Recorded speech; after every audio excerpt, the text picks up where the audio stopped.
नमस्ते तपाईहरुलाई। म चाहिँ आज घरमा कसरी घिउ बनाउने मेरो तरिका देखाउँदै छु। आशा छ तपाईहरुलाई हेल्पफुल हुन्छ होला।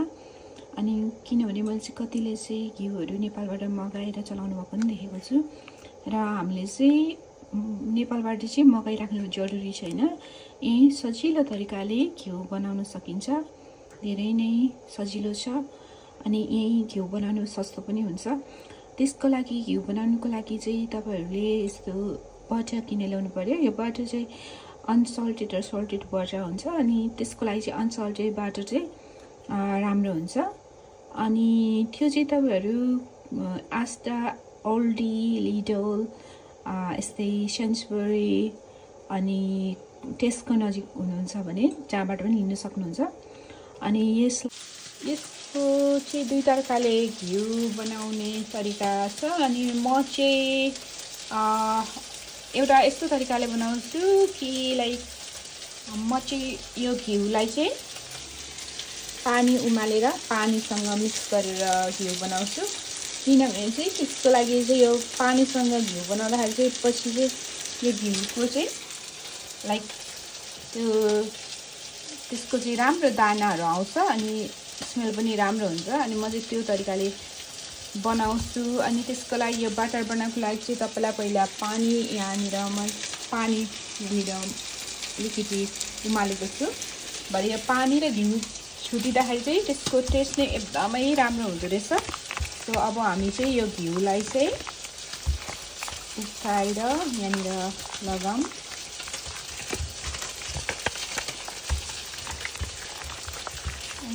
मेरो चाहिँ यहाँ समाउने नभएर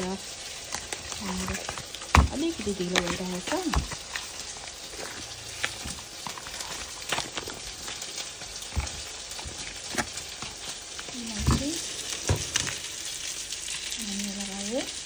त्यसलाई चाहिँ पानी उमालेकोमा चाहिँ बटर राखिदिने। किनभने पानीसँग घिउ बनाउँदाखेरि चाहिँ त्यसले चाहिँ पछि फोका फोका भएको एकदम राम्रो पानी र घिउ चाहिँ त्यो छुटिएर त्यो फोका फोका भएर एकदमै राम्रो बन्छ।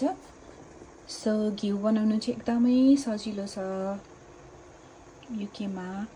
अनि यसलाई चाहिँ अब पकाउनु चाहिँ अलिक टाइम लाग्छ पानीसँग पकाउँदा चाहिँ, तर त्यसको फल चाहिँ राम्रै हुन्छ, नतिजा राम्रो आउँछ। अनि यसको अब यसलाई चलाउँदै गर्नुपर्छ, हेर्दै गर्नुपर्छ। अब यसलाई चाहिँ टाइम लाग्छ यो घिउ बनाउनु, उम्लिनु अनि यो पानी र घिउ छुटिनु टाइम लाग्छ। बनाउनु अलिकति समय लागे पनि यसको रिजल्ट चाहिँ एकदमै राम्रो हुन्छ। अब बनाउँदै जाऊँ कस्तो हुन्छ हेरौँ।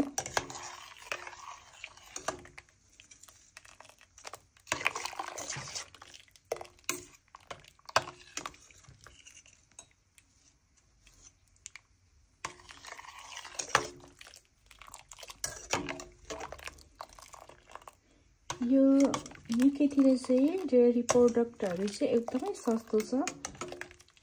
अनि त्यही भएर यहाँ युकेमै तपाईहरुले चाहिँ यो दुधहरुदेखि लिएर हैन यो घिउहरु यो भन्नाले बटरहरु चाहिँ एकदमै सस्तो छ।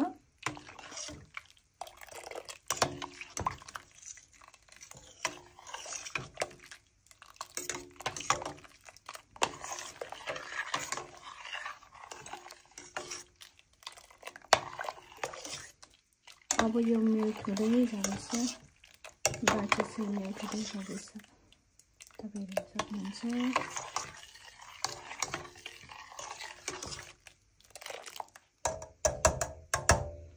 अब यसलाई चाहिँ हेरिराख्नु पर्ने हुन्छ, हेर्दै जाऊँ चलाउँदै जाऊँ कस्तो हुन्छ।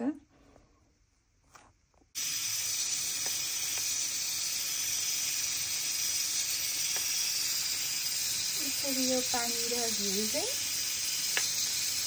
उम्लेर आफै छुटिँदैछ।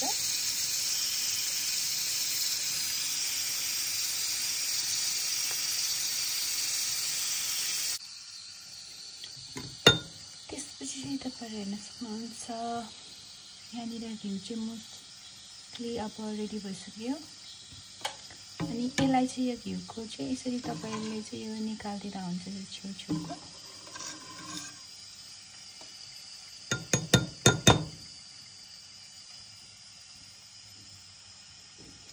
यसको यो सेन्ट, यो घिउको सेन्ट यस्तो मिठो आइरहेको छ नि। अब भिडियोमा त यसको सेन्ट आउने भएन। मैले चाहिँ यहाँनिर यस्तो यहाँनिर आइरहेछ। यसलाई चाहिँ यस्तो यो निकालिदिनु पर्ने हुन्छ। यो कतिले चाहिँ घिउ अलिकति काँचो काँचो गर्नुहुन्छ, त्यो चाहिँ यो घिउ चाहिँ अलिक पकाएको यसको चाहिँ रातो कलर आएको चाहिँ राम्रो हुन्छ। अलिक पहेँलो पहेँलो चाहिँ अलिकति त्यति साह्रो पाकेको हुँदैन। सो घिउ चाहिँ मोस्टली रेडी भयो। अब यसलाई चाहिँ सेलाइदिँदा हुन्छ। अब यसको कलर देख्न सक्नुहुन्छ यहाँनिर। कलर चाहिँ यहाँनिर एकदम पाकेको रातबाट नि ब्राउन छ। सो यो चाहिँ रेडी भएको छ। अब यसलाई चाहिँ सेलाउनु दिउँ। सेलाएपछि चाहिँ यसको फेरि अपडेट गरौँ। ल अब हामीले चाहिँ यो कुल डाउन गर्नको लागि राखेको घिउ कस्तो भयो हेरौँ। ल हेर्नुहोस् त, यस्तो राम्रो हुँदैन। हेर्नुहोस् न, यस्तो राम्रो फोका खालको हुन्छ यसरी यो घिउ चाहिँ। ओहो, यस्तो राम्रो सेन्ट आएको छ नि यसको। ल हेर्नुहोस् न, पिरी परेको घिउ। ल हजुरले पनि यसरी चाहिँ घिउ बनाएर खान सक्नुहुन्छ। मैले चाहिँ यसको लागि जस तपाईलाई घिउ मनपर्छ भने हेल्प गर्यो होला। जो घिउको लभर हुनुहुन्छ, घिउ मनपर्छ अनि मैले यसरी बनाएको तरिकाले बनाइ खान सक्नुहुन्छ। यो चाहिँ हेर्नुहोस् न कस्तो राम्रो पिरिरिरी परेको छ कि। यसको झन् यो घिउको बास्ना त यति मिठो आएको छ। तपाईलाई अब भिडियोबाट भन्दा पनि आफै बनाएर ट्राई गर्नुहोस्, सबै हुन्छ थाहा हुन्छ। यस्तो राम्रो हुँदैन यो घिउ चाहिँ। तपाईले चाहिँ नेपालबाट घिउ चाहिँ मगाइराख्नु पर्दैन। तपाईले चाहिँ एकदमै शुद्ध तरिकाले युकेमै पनि घिउ बनाउन सक्नुहुन्छ। या तपाईहरु आउट अफ युकेमा तपाईहरुको लागि चाहिँ बटरहरु, यो सल्टेड हैन अनसल्टेड बटरहरु चाहिँ आफ्नो सुपर मार्केटबाट किनेर चाहिँ यसरी घिउ बनाएर इन्जोय गर्न सक्नुहुन्छ। अनि स्पेशली यो बच्चाहरु नानीहरुलाई चाहिँ घिउ दिनुहुन्छ। उनीहरुले अरु त्यति खानेकुराहरु खान मन पराउँदैन, आई मिन तरकारीहरु। र तपाईहरुलाई चाहिँ अब बच्चाहरुलाई चाहिँ थोरै घिउ लगाएर खानामा दालमा दिने गर्नुभएको छ भने चाहिँ आफैले चाहिँ यसरी शुद्ध घिउ बनाएर खान सकिन्छ। ल हेर्नुस् त, यस्तो राम्रो छ कि यस्तो दानै दाना परेको। ओहो, यसको बास्ना चाहिँ यति मिठो आएको छ, यति मिठो आएको छ कि कसै तपाईहरुलाई म वर्णन गरौँ। अब यसलाई चाहिँ टक्क सिसामा राखेर, अब चाहिँ जाडो पनि लाग्दैछ हैन। जाडोमा चाहिँ हामीले चाहिँ तेलको साटो चाहिँ घिउ चलायौं भने एकदमै राम्रो हुन्छ। अनि तपाईहरुलाई कतिलाई थाहा छ यो घिउले चाहिँ शरीरलाई चाहिँ न्यानोपन दिने, तातो बनाएर राख्ने, जाडोबाट जोगाइदिने हुन्छ। तपाईहरुले अलिकति यो गरेर बुझेर हेर्न सक्नुहुन्छ। जस्तै शेर्पाहरु प्राय उहाँहरु हैन, उहाँहरु एकदम चिसो ठाउँमा बस्नुहुन्छ, एकदमै उचाइ ठाउँमा बस्नुहुन्छ। उहाँहरु कति स्ट्रङ हुनुहुन्छ किनभने उहाँहरुले चाहिँ प्राय घिउहरु चलाउनुहुन्छ, घिउहरु खानुहुन्छ। अनि घिउ उहाँहरुले चाहिँ हामीले चाहिँ तरकारीमा लगाएर खाइन्छ नि, तर उहाँहरुले चाहिँ घिउलाई चाहिँ घिउलाई चाहिँ उहाँहरूले चाहिँ अब जस्तै कफीहरूमा चियाहरूमा घिउ चिया घिउ कफी खानुहुन्छ किनभने यसले चाहिँ शरीरलाई चाहिँ चिसोबाट जोगाउने तापक्रमबाट बचाउने चिसो तापक्रमबाट बचाउने भएकोले गर्दाखेरि उहाँहरूले चाहिँ घिउको प्रयोग गर्नुहुन्छ।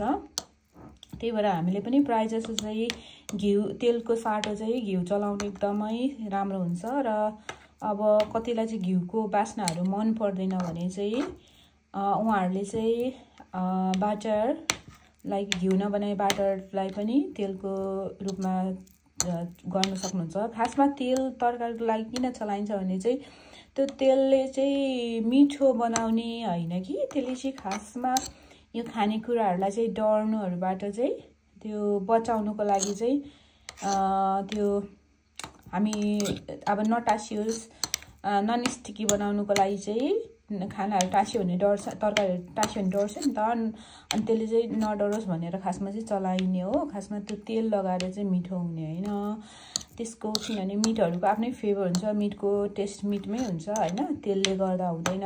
सो तपाईँहरूले चाहिँ तेलको साटो चाहिँ घिउ चलाउनु भयो भने चाहिँ एकदमै राम्रो हो। यसले मान्छे मोटाउँछ यताउता भनेर भन्छ तर त्यस्तो त्यो बेफाइदा गर्दैन। जस्तै तपाईलाई तेलहरूले चाहिँ हार्ट एट्याकहरू आउने होइन अब कोलेस्ट्रोल त भइहाल्यो अब त्यस्तो अरू रोगहरू होइन क्यान्सरहरू धेरै कजहरू अब हुन्छ नि त्यस्तो कजहरू पनि गर्न सक्छ। सो हामीले चाहिँ भयो भने घिउहरू चलाउँदाखेरि चाहिँ आफ्नो र नानीहरूको आफ्नो फ्यामिलीको चाहिँ हेल्थमा चाहिँ बेनिफिसियल हुन्छ होला जस्तो लाग्छ। तपाईहरुलाई कस्तो लाग्छ तर आफ्नो आफ्नो सोचाइ हो हैन। अब मैले जानेको कुरा मलाई लागेको कुरा चाहिँ मैले भनेको हो तर तपाईलाई अब त्यस्तो नलाग्न पनि सक्छ। यस तपाईहरुलाई पनि अब होममेड घिउ मन पर्यो भने मन पर्छ र यो मेरो तरिकाले बनाउँदा मन पर्यो राम्रो लाग्यो भने चाहिँ तपाईहरु ट्राई गर्न सक्नुहुन्छ। हेर्नुस् यस्तो राम्रो हैन यस्तो राम्रो चाहिँ घिउ भएको छ कि तपाईहरुलाई यति वर्णन गरे सक्दिन म अघिदेखि भनिरहेको छु रिपिट गरेर। यसको सेन्ट चाहिँ यस्तो मिठो आइरहेछ हैन यसको यो चाहिँ यति ओ माय गॉड यस्तो सेन्ट के यस्तो मिठो बास्ना आएको छ नि ओ एकदम मिठो बास्ना आएको छ। तपाईले यसरी चाहिँ आफै घरमा पनि बनाएर खान सक्नुहुन्छ है। नेपालबाट अब टाढाबाट हैन ल्याउँदा अब त्यो कहाँ बनाउनु भएको हुन्छ आफ्नै फार्ममा बनाएको त त्यो अर्कै कुरा हो। अब कहाँ बनाउनु भएको हुन्छ कसरी बनाउनु भएको हुन्छ अब आजभोलि मान्छेहरुको मनमा धर्म मात्र हुँदैन हैन बिजनेस भ्यूले बिजनेस तरिकाले अब बिजनेस भन्ने बित्तिकै बिजनेस पनि अब राम्रो धर्म मनले गरेको हुँदैन हैन। फाइदा उठाउने छिट्टै आफूलाई धेरै धेरै पैसा कमाउनेहरु हुनु त्यस्तो पनि हुन सक्छ नि त अहिले जे पनि हुन सक्छ त्यस्तो तरिकाले बनाएको पनि हुन सक्छ। सो बरु आफूले यसरी बनाएर आफू खायो भने एकदमै घिउ बनाउनु घिउ चाहिँ एकदम सस्तो छ। दुध दही घिउ चाहिँ युकेमा एकदमै सस्तो छ है। हजुरहरु जहाँ बस्नुहुन्छ युके मात्र नभएर अरू ठाउँतिर पनि बस्नुहुन्छ भने ल घिउ चाहिँ अब यो तरिकाले बनाएर खाएर इन्जोय गर्नुहोस्। त्यति भन्दै म भिडियो एन्ड गर्छु। हस् थ्यांक यू हेरिदिनु भएकोमा।